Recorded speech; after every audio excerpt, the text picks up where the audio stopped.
Hey guys, and welcome back to my channel. And today's video I'm going to be doing some fixes and modification on a Peavey Valveking Mark 1 head.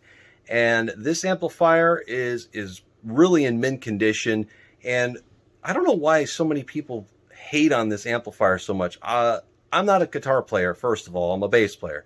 But given that this amplifier is in such good condition, and it does need some tweaks and modifications, I think that a lot of what I've read has been subjective, and let's just get into it. So here's the head, and I was just playing through it with my friend's Fender Ultra Stratocaster, and it sounds really good. I really like the clean channel, and I'm not much of a guitar player. I'm just a power chord player as far as guitar is concerned, but the condition of the head's in really good shape. Almost no road rash. He took really good care of it. And these amplifiers range anywhere from 225 to 250 on the used market.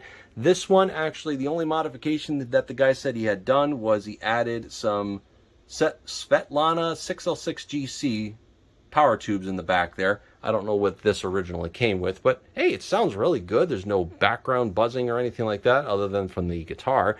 And what we're going to do is it's running now. It's been idling and no problems there. I'm going to actually shut it off. But the amplifier, what we're going to do is we're going to fix some of the issues. A lot of people call them mods, and this is a great mod platform. I've seen almost every single video and read about every single article on how people like to modify these amplifiers because they're so inexpensive.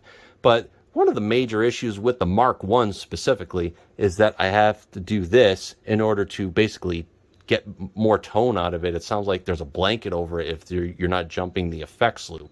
So we're going to let this amplifier cool off, and then we're going to take it out of its casing, and we're going to do the one mod here that I think a lot of people will appreciate, and I'll certainly appreciate it too because I like to tinker with things, but this is dumb.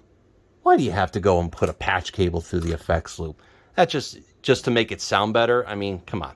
The Mark II, from my understanding, they did fix that where you did not need to go and put a patch cable in the effects loop, but it's a simple jumper that you need to put on the board, and I'm going to show you how to do that. It's a very easy 5-minute fix, and that will make sure that you do not have to put a patch cable in to get this amp to sound the correct way. And let's go ahead and take this out of the case. All right, here we have the amp blocked up upside down so we can take a look inside, and I am not seeing any modifications done at all. This is a bone stock Valveking Mark 1. So before you even start poking around in here, you got to be aware that these capacitors are charged up to somewhere around 500 to 550 volts DC. There are no bleed resistors to these capacitors, so you're left with a couple options. One, you can leave it unplugged and then turn both the power and the standby on, and what's going to happen is since the secondary is not charging up these capacitors through the bridge rectifier, there's not going to be any current flowing. It's going to go, and as long as you have your tubes installed, they'll draw what current is left inside the capacitors and discharge them.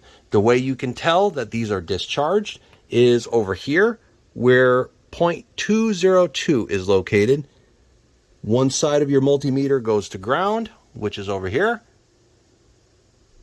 And over at 0.202, which is your plate voltage, you're only about 11.78 volts. So they're pretty much discharged. You can take what's called a snuffer stick and connect that one side to ground and then touch it. That way it'll discharge these capacitors through a resistor, and that'll also accomplish the same thing. So before you even start working on it, just make sure that these capacitors are dead. And the rest of them should also follow too.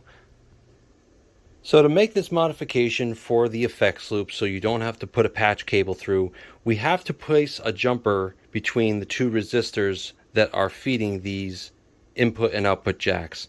And that is done right here between R166 on the right side here, which is to the jack, and then over here R174 to the right side as well if you're looking at the amp upside down with the control panel facing towards you.